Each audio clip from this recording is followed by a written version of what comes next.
Kia ora everyone. Well, pretty excited to be here giving the Snapper Masterclass at the Hutchwalker Boat Show. Thanks very much for coming along to listen. Hopefully you'll learn a few things as we go through that will help you improve your snapper fishing. Snapper are one of our most iconic species here in New Zealand. Today, we're going to go beneath the surface and I'll show you just how interesting these fish are. Then we'll go through a few different techniques you can use to catch them, and I'll show you a few simple things that you can use to get the best eating quality out of your fish. I believe to be successful in catching snapper, you need to understand what makes them tick. Now, a lot of you may not know who I am, so I thought I would start a bit of an introduction so you can understand who I am and where my passion for the marine environment and fishing came from. I'm a mad keen recreational fisherman and I've got salt water in my blood. I grew up in a fishing family and I've been fishing from a very young age. When I was younger, I'd be fishing at any chance I could get. If I wasn't out in the boat with Dad, I'd be off the wharf, I'd be in the harbour in a dinghy, I'd be surf casting off the beaches, off the breakwaters, ledges, I'd be whitebaiting, I'd be snorkeling and scrambling around the rock pools. Pretty much any chance I got, I'd be fishing after school, weekends and school holidays.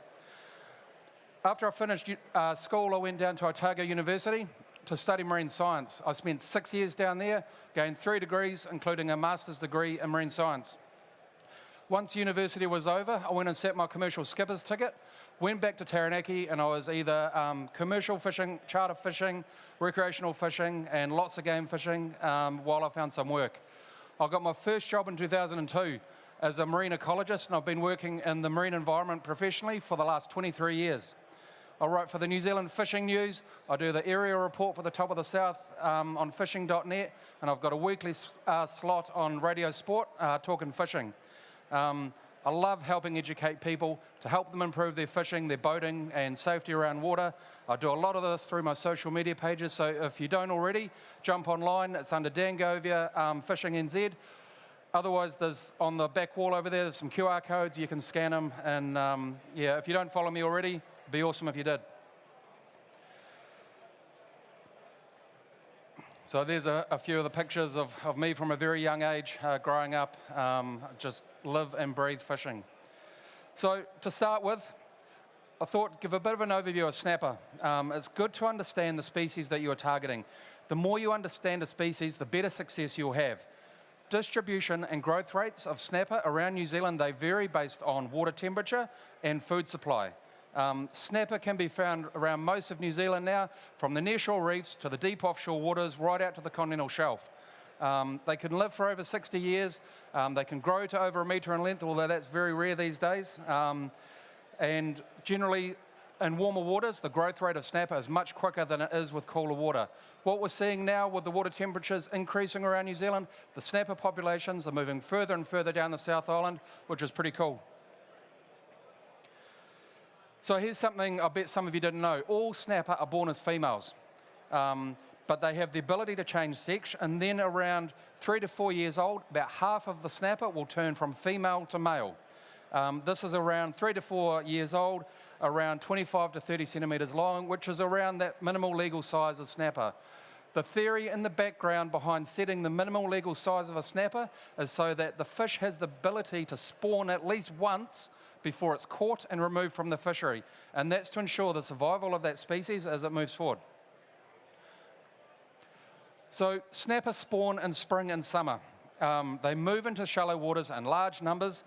They feed up large, putting on the last of their condition before they go into spawning mode. So when they go into spawning, they'll often go off the feed and they can be harder to catch. I find during the spawning season, when they are harder to catch, that change of light period, either in the morning or in the evening, is a good time to catch them. So snapper are serial spawners. So what that means is during the spawning season, they'll spawn several times during that year, during that season. And the reason they do that is to deal with the environmental variables that the eggs may face when they're released into the water column. So eggs, or the juveniles of the snapper, they have a better survival rate when the waters are warm and the conditions are fine and calm seas, compared to if there was a cold southerly wind, you get cold water temperatures, large storm events, lots of rainfall. The survival of the eggs, you just won't get the same success rate. So the reason they do it, to ensure the survival of the species, they'll spawn several times to maximise the likelihood that those fish will survive. The magic water temperature, it seems to be about 18.5 degrees. That's the temperature which will trigger most fish to spawn. Obviously, in the North Island, the fish will spawn much quicker than they do on the South Island. So you can actually tell the sex of a snapper by just looking at it and without looking inside it, by gutting it, which some people do. Now, I posted some videos of these on my social media pages, and I got lots of comments and messages from people who have been fishing for a very long time that weren't aware of it, so I thought I'd share this with you. So males, you can tell a male snapper by underneath the throat and underneath the jaws here. It's a darkened colour. It's grey, black. It'll go up over the gill plates. As they mature, they'll get a lump on their head, but during the breeding season in particular, the fish will go a lot darker underneath. Female snapper, however, they're a much nicer looking fish. They're almost pure white. They've got a more streamlined head. They don't develop that hump, and during breeding season, they'll gain a much fuller stomach because they're either developing or carrying eggs. You can see on the image there underneath the male, they're much darker, both on the side and underneath, and then the females are just much more cleaner and whiter. So let's talk about what snapper eat. So snapper are opportunistic feeders. So basically what this means is their diet changes based on life stage, where they're living, and what's available. They're pretty much scavengers. They'll eat anything they can, and whatever they can expend the least amount of energy to get the food they need to survive and to grow. One of the best ways that you can find out what they're eating in the area you're fishing is to analyse the gut contents.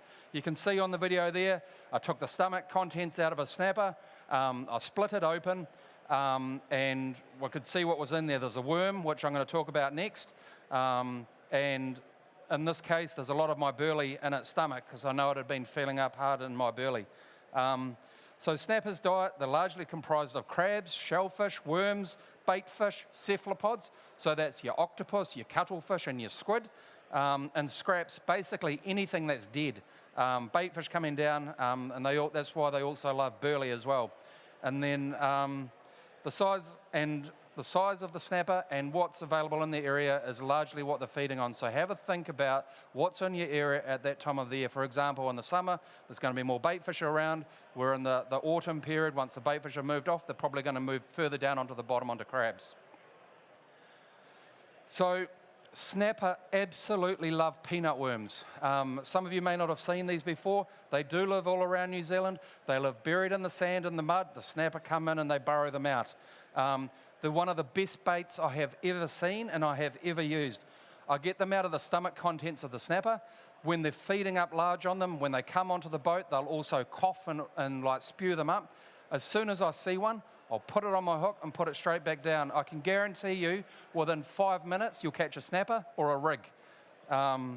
There's nothing better to use than what they've just been feeding on. I'm getting lots of messages these days with people that have seen my videos, they've found these worms, they've chucked them on, and I'm getting so many photos of like 15 to 20 pound fish that they're using and catching on these worms. It's really awesome. The other good thing about them is they're really robust. You can catch several fish on one worm. The contents will go out of them, but the worm as such is still there. So snapper are opportunistic feeders. As I've already said, their diet is very diverse. It reflects what's most abundant in the area. But one thing they do love is fresh bait. So they're not fussy. They've got very strong jaws. They can crush mussels. They can crush kinna or any other hard-bodied prey. But because they've got a scavenger nature, they get attracted to burley easy as well. So if you're bait fishing, having a good burley trail out the back of the boat will bring them in very easily. The reason fresh bait works so well is because snapper have that highly varied diet. Fresh bait, it's got the scent, it's got the texture, and it's got the taste of what they're used to eating. I'll always use fresh bait whenever I can. I'll make a special effort to catch fresh bait. And it may take a little bit of time, but it's definitely worth the effort. You can catch them on the surface, on the bottom. In terms of fresh bait, what I'm talking about is pilchards, anchovies, piper, jack mackerel, blue mackerel, baby kahawai. And a great way of catching them is with sabikis. So Shimano have got a new range of sabikis out. They've got 4 hooks on them. The advantage of 4 hooks is some of the other brands you'll find 6 or 7 hooks on them. And what happens then is if you get a full string of bait on them, it can get real messy real quick, and they're very hard to handle. These here, 4 fish, are much easier to manage. The other good thing is they've tied with fluorocarbon leader, so that means the line disappears when it's underwater. So the bait fish, especially if it's at night or it's dark and they've got lights on, they can't see the line as much.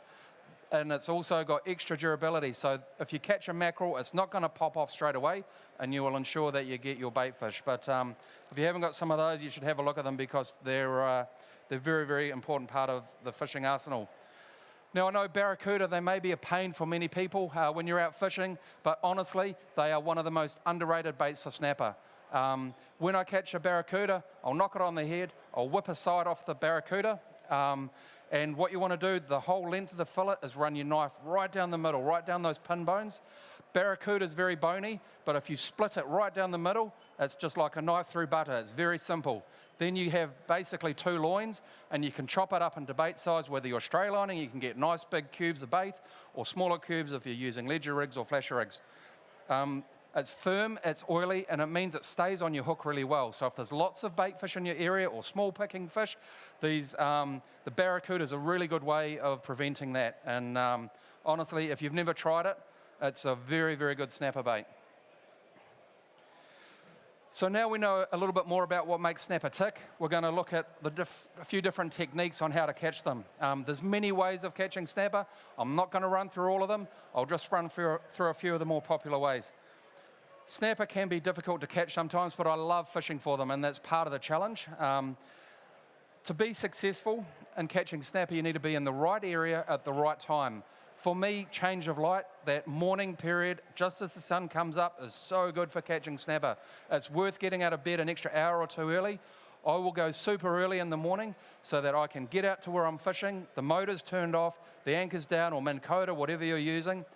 What you're trying to do is you're trying to get the noise out of the water, because snapper don't like noise. If you get there in the dark, you can get your burley out, you can get all your rods baited up, you can get it over, and you're waiting. So as soon as that light's in the sky, the dinner bell's ringing, you're all ready. Honestly, if you get up an extra hour or 2 early and get out, your fishing success will improve immensely. So flasher rigs and ledger rigs, the 2 of the most popular methods used for catching snapper. They've been around for a very good time, a long time. They've stood the test of time, and for good reason as well. You'll find them just about in every tackle box around New Zealand, or the ability to make them up, whether that's nylon swivels hooks. The ledger rig, it's a classic bottom fishing rig. You've got your sinker with your 2 dropper loops above it, and you can fish deep water, you can fish stronger current, but what it's doing, it's allowing you to put bait down in that feeding zone and keep it down there, and it swims or swings naturally. The flasher rig, it's a modern evolution of the ledger rig. So that's basically, you've got some flash material on your hook, you've got a fluoro bead sitting above it. You use fresh bait with them, and honestly, they work so good. So Shimano's got a range of flasher rigs coming to the market as well. They're perfect for beginners, but experienced anglers also use them as well. So these are the Shimano flasher rigs here. I've got them opened up.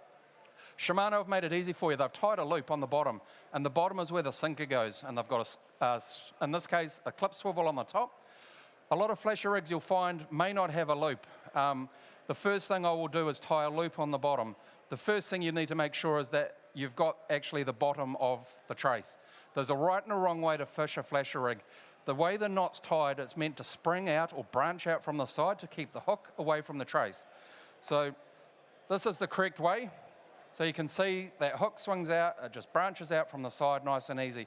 If we turn that up the other way, it goes around and it gets caught around the main trace. So it doesn't sit right. So if you're not sure which way, just do a test and you'll find it out real easy. To make it simple, if you don't have a loop on the end, tie a double overhand loop knot. It's very simple. Then what you can do is basically just get your sinker, poke the loop through the eye, put it over the back of the sinker, and then pull it tight. Super easy. It allows you, if you need to go heavier or go lighter, you can change it. If you're moving, you can take it off and then put it back on when you get there, or likewise at the end of the day. Don't leave your sinker on your handle of your reel. It'll bounce and bang and damage your reel. It could alternatively come off, damage the reel next to it, or if you're running an outboard, it could swing and chip the paint off your outboard as well. The other thing I'll do when I'm traveling or I'm finished at the end of the day, is, so this is left over. If you hook the two hooks together, undo that. You hook the two hooks together, it saves tangling up on your rod. Basically, that's up to your rod. Put your loop on the handle of your reel, and that keeps it tight. If you don't, they'll swing around in the wind, they'll blow, they'll catch on the rod beside it, and especially if they're up in the rocket launcher, if you get 2 or 3 rods all tangled together, it's a real pain to get them out, and it's hard to get up to unhook the hooks as well. When I'm using flasher rigs, you will lose some. These are tied on fluorocarbon traces, but barracuda, sharks, you'll lose a hook or you'll get your trace nicked. What I'll do is I'll cut any hooks, any old hooks, and I'll put them aside in a pile and I'll keep the beads. After I've got a collection of them, I'll strip all the nylon off, I'll retie them up, I'll repurpose them up so they're all on brand new trace, and then they're ready to go again. There's no point throwing them out. Sometimes they can be almost brand new, so you may as well reuse them. On my Facebook and on my Instagram page, I run through all the knots that you need to tie these. It's real simple to do, and yeah, happy to help out if you have any questions at any time on them. Right, now my go-to bait for flasher rigs is either pilchards or anything fresh. So with pilchards, this is just my way of doing it. I'll chop the head off, I'll chop the tail off, and then I'll split it right in the middle. And I find that's the perfect size bait for the flasher rigs. And likewise, anything fresh, so barracuda, mackerel, kahawai is awesome as well. Now, I'm very fussy when I buy my pilchards and what I'm looking for. I'll dig through the bait freezer to make sure I get the best quality bait. You want to be looking for pilchards that aren't covered in ice and not missing heaps of skin off them as well. If they're covered in ice, it means they've either been in there for a long time, they've been thawed out, and then refrozen, and that's not what you want to be spending your money on. And don't try baiting frozen pilchards. They'll just break up really easy as well. If you're going out the next day, get them out the night before, or if you're picking them up on the way fishing, chuck them in some salt water once you're out there in a bucket of salt water, and they'll thaw out real quick. When they're thawed, they'll stay on longer, and they're much easier to handle, they're much easier to chop, and yeah, just a very little simple tip there. Alrighty, fishing workups in the Hauraki Gulf. It's one of the most exciting and productive ways of catching snapper in this area. And the scene on the video behind me is probably familiar to a lot of people here in this room. During spring and summer, you're getting big schools of pilchards and anchovies moving into the Hauraki Gulf, and pretty much everywhere between Kaua and Thames. However, there are other areas as well. You've got the East Cape, you've got Coromandel, Bay of Islands, where you get these same workups as well. So with the arrival of bait, it creates a feeding frenzy of predators. So you've got kahawai, kingfish, dolphins, whales feeding from these bait fish underneath. They push them up to the surface, and then that brings the gannets and the shearwaters, and they have a feed from the top. So the poor old bait fish, they hardly stand a chance. But what's exciting to us is what's happening below. The snapper are sitting on the bottom. They're feeding on those scraps and those wounded and dying bait fish that aren't eaten, that are falling to the bottom. So when you're trying to find a workup, bird activity is your first big giveaway. Look for gannets diving. Gannets have very good eyesight. They'll spot other bird activity or fish activity from a very long way away. So you can use their behaviours to help you find the fish. If gannets are flying really high, they're hunting.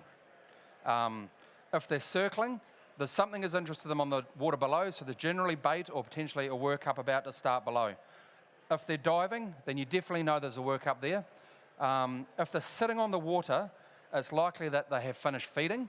There could still be snapper under there. Use your electronics, and I'll say it many times, you'll hear me going forward, electronics are a huge part of being successful in chasing snapper. But if the gannets are flying low, they're generally travelling. So those low-flying gannets, you don't want to be following them because they're going a long way away generally. Now, some of these workups can move quite quickly. Just because the workup's moved doesn't mean you have to move. The snapper will still be sitting down on the bottom. They'll still be feeding on anything that's still falling down, or if there's lots of scraps on the bottom, they'll be cleaning that up before they move. So use your electronics, find the fish, mark the fish, and stay on that school till as long as you can. The workup may have moved, the fish are still there, other boats may go and follow their workup, and you could have the place to yourself. So use your electronics.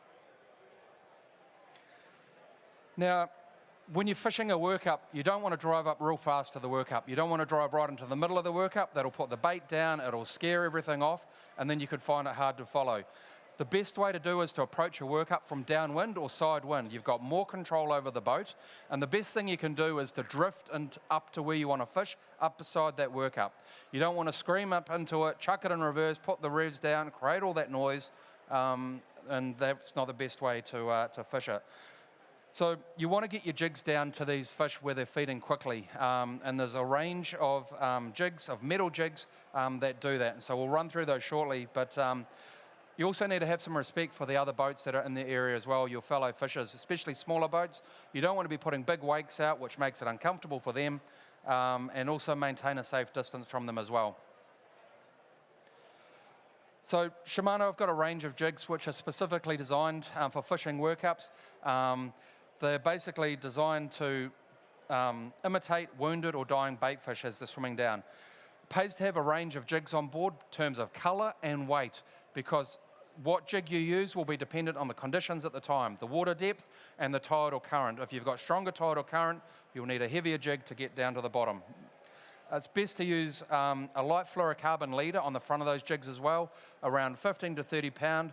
It's got good abrasion resistance for the light line, but fluorocarbon also disappears underwater as well, especially if it's clear, and then it just looks more and more like a bait fish that's sinking to the bottom. So here's a couple of types of jigs we're going to run through that Shimano have. They've got the Wonderful jig, the Colt Sniper Wonderful jig. It's a very versatile jig. It's got a very slow fall and flutter on the action when it's sinking. It's designed to imitate that wounded bait fish when it goes down. And because it doesn't sink vertically, it's fluttering, and maximises the time that the fish is in the strike zone. Your jig is in that strike zone for the snapper. The Osea Wingfall, that's another type of jig, the same thing. It's got that erratic fluttering descent of a wounded bait fish sinking to the bottom. It's very unpredictable, and it acts just like a wounded fish going down. And again, it keeps that jig in the strike zone when it's down on the bottom.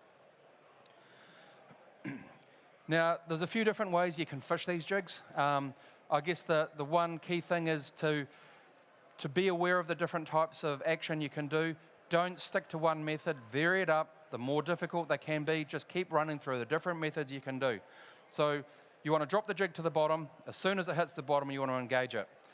Now, one way you can do is you can wind it up 3 to 5 winds and then let it go. Remember, the action on these jigs is when it's falling, so it's when it's fluttering. So that's one way. The other option is you can just lift your jig rod right up and then let it drop back down, and the same thing, and it will just keep fluttering. You can also do a very slow mechanical jig or slow pitch, just so keep those things in mind.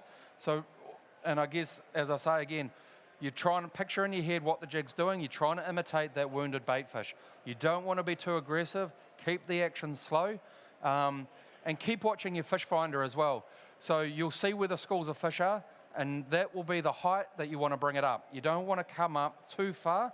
Otherwise, you're out of the fishing zone. You're more likely to catch kahawai as opposed to snapper. So now we move on to slow jigging. This is also a very effective way of targeting snapper.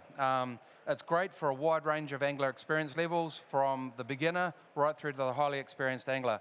The lure does the work for you. You don't need to do much with this. The lure, the way it's designed, will do all the work. It can be used over reef, it can be used over sand.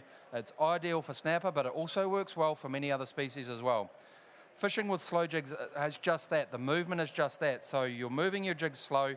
It's imitating that wounded bait fish. It's staying down in that lower part of the water column, which is your maximum strike zone. So one of the most important things when you're slow jigging is being in the right area at the right time. You need to have a good fish finder on board, and you need to try and understand the area that you're fishing. Understand the habitat, if there's reef, what the tide's doing, how the tide moves around that reef, where there's eddies, where the fish are holding, what the tide's doing. So try and make notes of, if you have a good day, where was I fishing in relation to the reef, what was the tide doing. Tide is a huge important part for catching fish. I like there to be tidal movement. I'll find the tide, when the tide's moving, the fish will feed much better.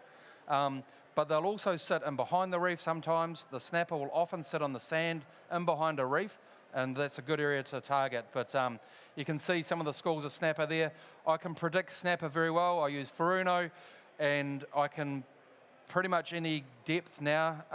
I trust what a snapper will be, and understanding and knowing what your electronics are helps so much for finding the fish, because you don't want to waste your time fishing in areas where there's the wrong species or no fish.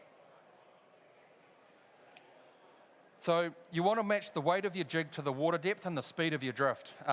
You want to use the lightest jig possible that you possibly can to get down to the bottom. So you want to have a range of different weights and colors so that you can vary it up and use it depending on the current and the tide and the water depth and the depth. So I'll give you an example of this. So a few years ago, we were fishing at the top of D'Urville Island. I had two mates out with me. We were slow jigging. There was an outgoing tide. It was a mid-afternoon. I'd found there was an area of reef. There was an outgoing tide. The tide was coming up over the reef into a sand gully, and all the snapper was sitting in there. I'd done a dummy drift through it. I drifted through, looking at my sounder. I was pretty confident there was some real good schools of snapper there. So I stayed on the helm to keep the boat over the top of the jigs. My two mates went down. They went through one whole drift, not a touch. I couldn't believe it. So we wound up. We went back to the start. They dropped back down again. Same thing. We drifted through, not a touch. Started giving them a little bit of stick as to why they weren't catching anything. So we took them back to the start, dropped back down. Same thing. We went right through. I could see the fish. They were like that earlier shot of my Fruno. Lots of snapper there, and I just couldn't figure it out. So I said, right, fellas, I'm going to have to show you how it's done. So we went back to the start. All three of us dropped. I stayed on the helm. I did 2 jigs. I lifted my rod twice like that, and I had a snapper. We did the drift. They didn't get a fish. Went back to the start, same thing. As soon as I went down, I got a snapper. That happened 4 times, and they did not get a fish, and I was giving it to them. And they couldn't believe what was happening. They were using the same color jig. The only difference was they were using a heavier jig. They dropped down to a lighter jig. All 3 of us were catching fish. So that's probably one of the best examples, because when you're slow jigging, it's so easy to wind your jig up. Keep changing your jig. You can keep changing the weight. You want to use the lightest jig possible, but also the color. It's a good thing if you've got a few different people on the boat. Use different colors to see what fish as well. Now, the other thing I was going to say is I think the lighter jig has a better action, and I think that's the reason compared to a heavier jig. However, there is another side to that. When the drift is quick, you're fishing deeper water, you're moving quicker, you need to keep in contact with that jig, so you do need to go heavier, but it's all dependent on the water depth and the conditions. Light braid allows you to fish a lighter jig. I fish 15 to 20 pound braid. That allows you, it's got a very small line diameter, and that allows you, it's less affected by the current and the tide, and it allows you to fish that lighter jig.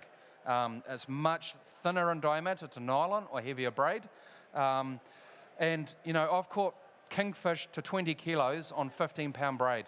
The main thing is you've got good quality braid, you look after it, you've got a good rod, and you've got a reel with a silky smooth drag that allows the fish to run if you need it to. Just trying to think if there's anything else. So now we'll go on to gear setup. So when you're fishing slow jigs, you want to have a specialized rod and reel. There's a huge range of slow jig rod and reels now on the market, both overhead and spin. I prefer overhead, but I know a lot of other people prefer spin. So you want to have a nice soft tip. That helps the action of the jig. It helps with the hookup. But you want to have a rod which has got lots of power down low. So you want a parabolic rod. So parabolic rod means basically the rod will bend. It will fold right away, but it gains the strength. It will almost bend from the butt. And that's a real good light rod. They're nice and super easy to use, but they've got the power. With overhead, a lot of the time when you're slow jigging or jigging, the snapper will take the fish on take the jig on the drop. I find I can watch and feel my reel as the line's going out and feel the fish pick it up much easier compared to a spin reel. Spin reels, they've also got their advantage. You can cast the jig ahead of you in terms of the direction of the drift so that it hits the bottom by the time it's straight underneath you. If you're drifting fast, when you're fishing spin rods, you just need to keep an eye on that line coming off the reel. Any sudden movement in that line or any slight movement in the tip of the rod, just be aware it could be a fish taking it. Multicolored braid is also important. We've already discussed the light colored braid, but multicolored braid, they can be marked at 1 meter or 5 meter increments. That allows you, when you're looking at your fish on the sounder, you can see how far up they are. You can see how many colours you need to come up to where that is, or where you need to stop jigging before you drop it back down. If you've got a good narrow beam transducer, you'll actually see your slow jig on the sounder. On my electronics, I can see the pattern of my jigs. I've even seen, I can see snapper coming into my jig and hit it, and then get off, and then it's gone back down. I've lifted it up, and it's come back up, and then you can see it come up. Electronics are a huge step. These days, the electronics are so good, it makes it very hard on the fish. They don't stand a chance. It's worth the investment as well as fishing gear. Fluorocarbon leader, generally around 2 to 4 meters long. That gets the braid away from the jig. Now, what we're going to do is we're going to run through a few different types of jigs. First off, we've got the Baku Plus. This is the latest jig which has been released by Shimano. It's got a new head shape to improve their movement on the fall. It's center weighted, it will wobble as it falls. It's a slower movement, and it's imitating that wounded fish as it's falling, and snapper will come in from a long way away. This is obviously, with the new head design, there's also a new skirt design as well. This skirt is 5 times thicker than all the previous models. So snapper love eating the skirts on a slow jig, and they've made this much more resilient so that they don't rip apart. The other good thing that Shimano have done is when you buy these, there's a spare skirt in the packet, and there's a little clip system. You can just flick it back, put the new skirt on and close it, and then you've replaced it. But snapper love these skirts so much, sometimes they'll just hang on to it. So a good idea is to get some light braid or some light nylon and tie it around that clip and the skirt just to ensure they don't come off, and saves you and makes your lure last a little bit longer as well. They've got very small hooks. They're Teflon coated, so that makes the penetration much easier. And the way they're designed is that the hooks are pretty much within that skirt. The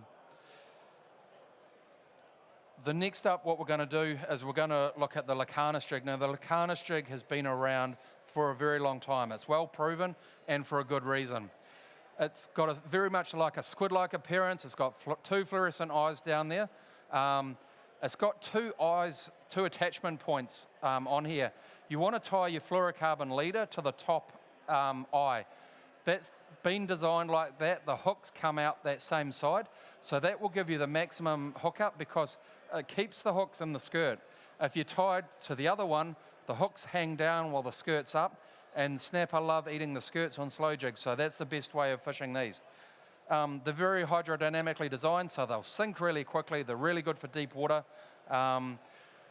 The bottom eye, the reason that's there is some people can attach another set of assist hooks, or if you're fishing really deep water with strong current, you can put a little bit of nylon and a sinker on and allow you to get it down. You can get replacement skirts, replacement hooks, so you can repurpose them up and just keep the main head, but they are very good. So now we'll go through the slow jigging technique. There's a few different ways you can fish these. Basically, they're designed to be fished steady and slow. So because it's a subtle action, that attracts the snapper because they think it's a wounded bait fish. They'll come in and they'll often nibble on the skirt first. They'll take the skirt and you'll just see a tiny little nibble on the tip of your rod. The thing you want to ensure is that you don't strike, you don't stop, you just keep winding. And don't worry about the tiny little nibble because there's absolutely no indication of what the size of the fish is. You can also pause when you wind as well. So you can do a quarter of a turn at a time, you can wind it slowly, and then when you get to a certain point, you can just stop and just let that skirt flutter, and then you'll be amazed at how many fish will actually come in and hit that lure while that is soft, while it's stopped.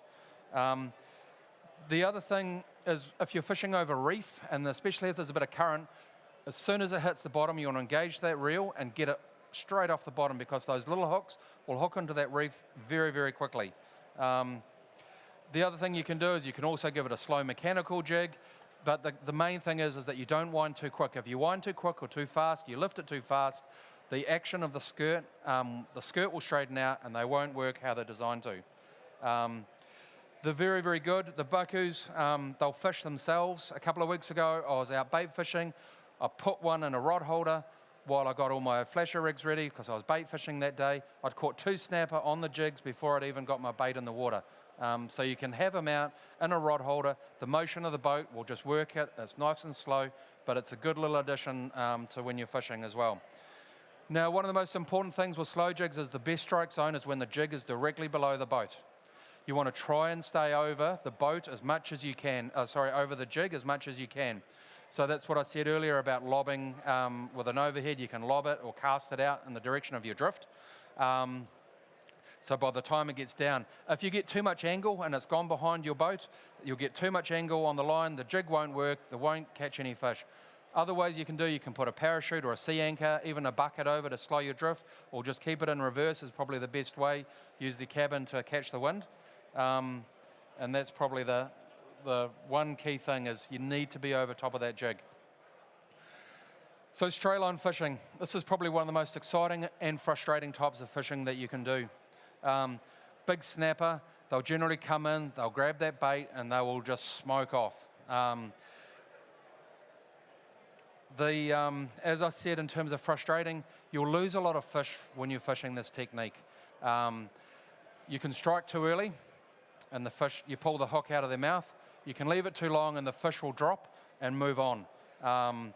So it's all about time on the water, but one of the most important things you can do is understand the hook type that you're using and how to fish it. So we're going to run through a few different hook types, and hopefully that'll help you understand the hook and help you catch some more fish. But snapper are scavengers. They attract really well to burley. The best thing you can do is if you have the tide and the burley going in the same direction, so your tide and your wind, so that it's all streaming out behind the boat. Because when it's doing that, the snapper will sit out the back, away from the noise of the boat, feeding on your burley, and that's where you're wanting to be casting your strayline rig, right out the back, and you'll get some really good fish on them. You can fish them with a sinker on the bait. The main thing you want to do, it's all dictated by how much current, the water depth. You want to keep that action as in the bait so that it can still float around. I fish sinkers a lot of the time. I'll half hitch it onto the bait so that it appears more natural, but you don't need much weight just to get it down. So the 2 main types of hook that we use for straylining, it's either the beak hooks or the recurve or circle hooks. So beak hooks, what a beak hook means is that the point of the hook is exposed. So it sticks up, you can hook on it real easy. And with these hooks, you want to be striking your fish. When you put them in the bait, you need to keep the point exposed. And when a fish is running, that's when you want to be striking the fish. Whereas the recurve hooks, they're based on the old traditional Japanese longline hook. The points aren't exposed. It's designed to pull into the corner of the mouth. You'll get much better hookups with a recurve hook in the corner of the mouth. But if you try strike with these, 9 times out of 10, you'll pull them out of the fish's mouth. So when I'm straylining, bait runners are essential for me. It makes such a big difference to the success and the ease of your fishing. You don't have to think about it. Shimano have got a range of bait runners in size and type, and at all different price points, so there's something for everyone. Now, a bait runner reel is effectively a reel with 2 drags. You've got a front drag, which is your fighting drag, and then you've got your rear drag, which is your bait runner drag. So when you've got your bait, you cast it out the back. What you want to be doing is you want to be putting your bait runner on. Now, I'll just put this line on here. What that then does is, here's your bait runner, you flick it down, and that you can set that, there's a tension knob at the bottom, less or more, and that allows the fish to run with your bait, real nice and easy. What you're wanting to do is to allow the fish to take the bait or take the trace away, not feel any weight from the reel, but you want enough drag on there so that it's not going to allow the reel to overrun. When you've got a fish on, you can either just flick that back up, or you can alternatively, you can wind the handle and it will engage again. Then you're back on the fighting drag. You can preset this before you go fishing so that you know when you come up tight with the fish, you know exactly where it is. It's not going to be too tight and you're not going to break that fish off if it runs. So you can set it, you want to set it so that there's still a little bit of a give there. Especially if you're fishing beak hooks, you want enough drag there to be able to actually set that hook. If there's not enough drag, it won't set the hook. The other thing that you need to remember is if you're fishing beak hooks and you're striking it, make sure you engage that bait runner reel or Baitrunner before you strike it. If you don't, you'll get an overrun, it'll end in tears, most of the time you'll lose your fish. If you're fishing recurve or circle hooks, and I will generally fish with recurve hooks. I've fished both methods. I find I've been having better success, but that's just me. It's good to try both and be aware of it. When a fish is running, I'll still have the drag loose, and as it's running, I'll slowly increase the tension on the Baitrunner. I'll slowly increase that tension, and what that's doing is pulling it up, it's allowing that hook to roll into the corner of the mouth, and then when it's running, I'll just engage it and start fighting. If it comes in and just smokes it, I'll just engage the gear if it's in my rod holder, and they'll hook up pretty much 9 times out of 10. All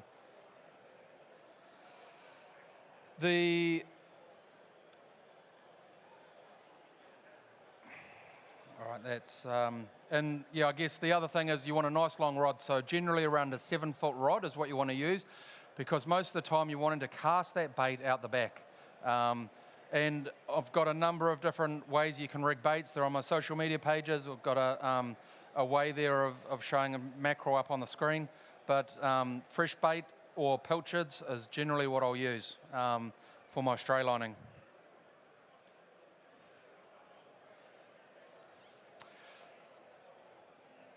So now we've covered catching the fish, I want to run through a few little things just about looking after your fish. So looking after your fish starts from the moment it leaves the water to the time it hits your plate. We spend a lot of money going fishing, but a lot of people will scrimp on ice or insulated bags or fish bins, and as a result, the fish isn't in the best quality that it could be in. So we'll run through a few steps that'll show you how to take your fish to the next level and have the best quality fish that you will find. So first up, we'll run through ikejime. So ikejime was developed by the Japanese. Japanese are world experts in seafood preparation and consumption. Essentially what ikejime is, it's a spike through the brain. So here we go here, this is an iki spike, it's a stainless steel spike, it's sharp, and it will go in, it will hit that brain. On the left there you can see some pictures where I boiled up a snapper head to see where I was spiking it and see where it was, and I've done it many times and I'm pretty confident on how to do it. So the way you know if you've spiked a fish correctly is when you put it in, you'll see the tail will curl up, the mouth will open, the gills will flare, and you'll see the eyes flicker. There should be no movement. If the gills are moving, the eyes are moving, you haven't got it. If the fins are moving, you haven't got it. It should be no movement once you spike it. So it can take a little bit of time.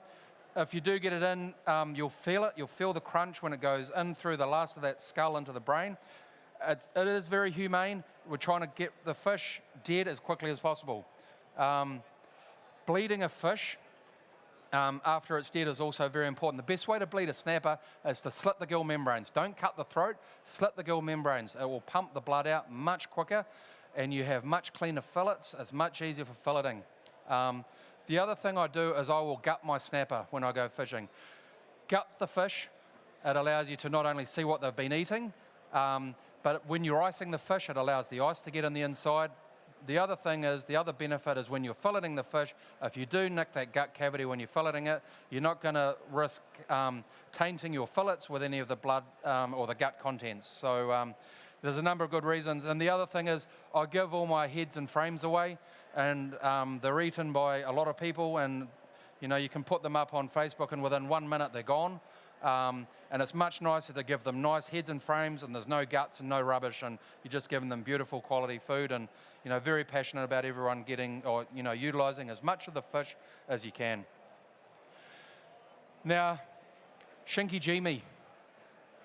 A lot of you may not know what this is. Pretty keen to run through. I've converted a lot of people. This will take your fish to the next level. If you have not eaten fish that have been shinkijimi'd, you'll be absolutely blown away. It improves the eating quality, it extends the shelf life, and it stops the smell of fish. You can have fish in the fridge for a week that's been shinkijimi'd, and it won't smell. You want to keep moisture off the fish. You don't want it sitting in moisture, but honestly, it tastes like the day it was caught, and it's all about how you look after your fish. So shinkijime is severing the nerve cord of a snapper. You can see it on the video behind me. So what you need to do is you want to chop down on the tail, and that's how you access the nerve cord. The nerve cord sits just above the spinal cord. It's a tiny little hole. The other advantage of doing that is there's an artery in the back tail. When you cut it down, you don't want to cut it all the way, it severs the artery and a lot of blood will often pump out of there. Then you want kink-resistant wire. You want to use kink-resistant wire so it doesn't kink, because this fish is dead, and when you do it, the fish are dead, but when you're severing those nerves, the fish will jump around as though it's alive. You have to hold on to them. It's absolutely amazing what it does. So when a fish is dead, the nerves will still fire for half an hour, and while those nerves are firing, it'll pump lactic acid through the fish for that period of time. That can affect the quality of your fish. If you sever the nerves, that pumping of the lactic acid will stop. One thing you'll notice, and you'll know if you've done it right, is that the fish will lose its colour. It will go from a red-orange colour to silver. It'll just drop straight out of it. That colour comes back. You can see on the two pictures on the left there, the difference of the same fish where it's red, and then it just drops it right out. That's all the nerves being severed. A good way that you can do this on a small boat is to have a 20-litre bucket on board. So you can spike your fish, can put it in the bucket, and as it's going in, you can slit the gill membranes. So then all the blood's contained in the bucket. Then when you come to Shinkijimi, you can cut the back of the tail, and the buckets, you can have the fish down, it's contained, it's vertically hanging down, and then you can fold the end of the tail over the end of the bucket. Then you've got the top of the fish, the exposed end's exposed, and you can just put this straight down. It's much easier. Especially on small boats, it's a real nice, easy way of keeping the mess contained. You can fit 2 or 3 fish in a bucket and do the same thing, and then gut them and put them on ice. So chilling your fish down as soon as they come on board is very important. This helps maximise the quality of your catch as well. So there's a number of different steps you need to take to get the best out of it. Chilling the fish's core temperature down as quickly as possible is very important. Fish is an extremely perishable food, and it will start to deteriorate very rapidly at normal room temperature or air temperature if you don't chill it down.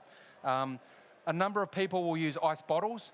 They're better than nothing, but they're certainly not as good as ice. With ice bottles, basically what they will do is they will just touch parts of the fish to chill it down. If you use ice, it goes all around the fish. If you've gutted it, you can pack the guts with ice, and that's chilling it down from the inside.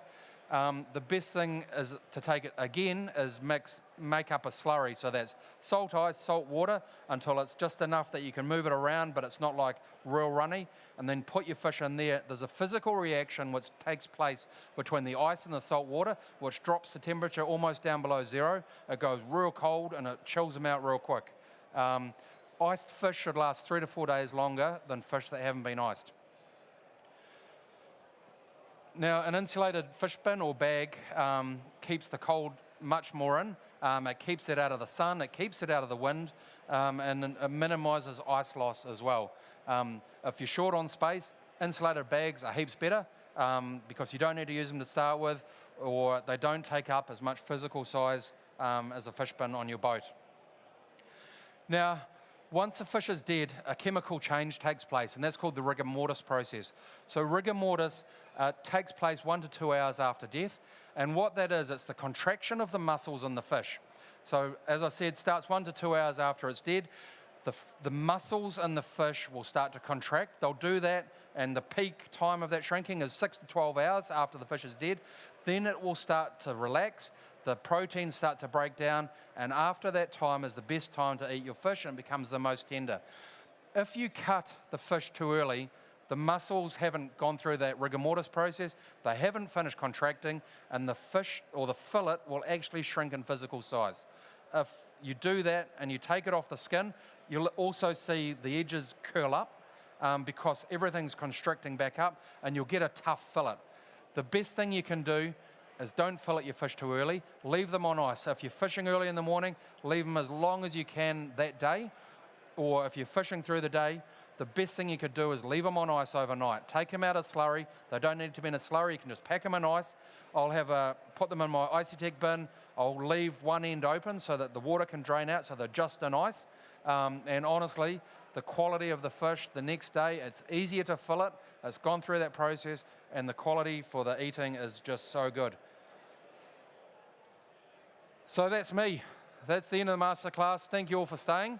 I hope you enjoyed it. And yeah, we've got time for a few questions if you've got got some. Have you got a question? Oh, no, cool. All right, I'll be around for the show, but yeah, thanks very much, everyone. Cheers.